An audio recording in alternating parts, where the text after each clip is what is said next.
rare that we see an entirely new device from Apple, but that's exactly what the HomePod is. The company's second attempt at a speaker after the ill-fated iPod Hi-Fi way back when, HomePod combines Siri with a high-quality speaker that can do a lot more than simply play music.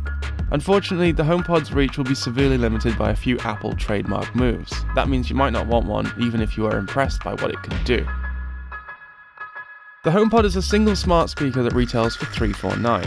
Available in white or black, it's pretty heavy at around 2.5 kilos, that's 5.5 pounds, and it's designed to be plugged in all the time.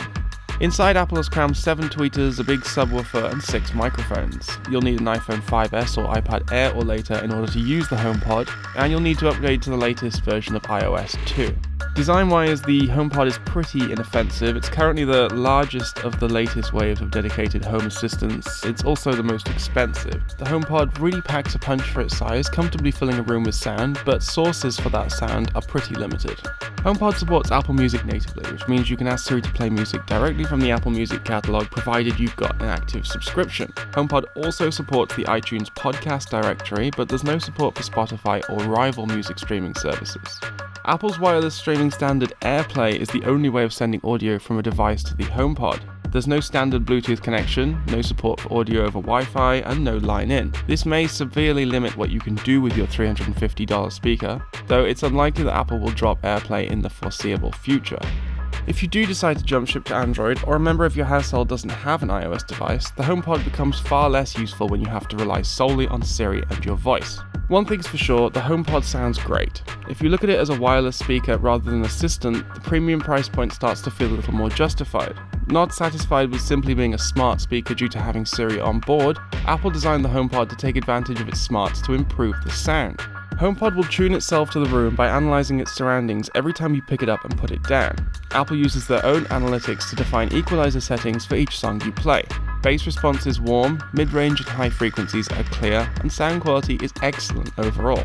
It's actually hard to convey how impressive the HomePod sounds. It's also hard to tell you how much of an improvement Apple's self-tuning algorithms and equalizer settings actually make, but the results speak for themselves. While shiny, heavily produced pop music sounds just as clear and bouncy as you'd expect, grungier sounds are also well produced. Acoustic genres, classical, jazz, and even metal pass the test without getting muddy in the mid and low ranges. I also listen to a fair amount of podcasts and YouTube content streamed from my phone. I didn't feel let down by the sound at all. Siri is still Siri, albeit better at hearing the Hey Siri command than your iPhone or iPad. The HomePod pairs with a single iOS device, then allows you to use Siri to interact with that device. You can create reminders, send messages, send a tweet, and other simple tasks. You can also ask Siri for information about the weather, stocks, currency prices, quick sums and conversions, sports results, cinema listings, and so on. There's a bit of an awkward pause between Siri hearing you and providing feedback, and there's no audible tone or visual element like you get on an iPhone.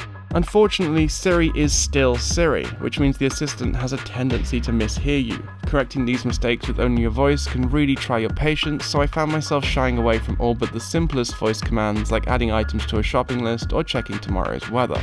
HomePod is a very smart speaker and a mediocre smart assistant. The use of technology to tune the speaker is excellent, but Siri still has a way to go before you can rely on her. AirPlay and HomeKit support is great provided you use Apple devices, but the whole experience feels somewhat restrictive for everyone else. But before you write HomePod off entirely, have a listen. The sound you get from such a small package is mighty impressive, though it's likely the restrictive nature of Apple's design will be the real decider here. To read our full HomePod review, visit MakeUseOf.com.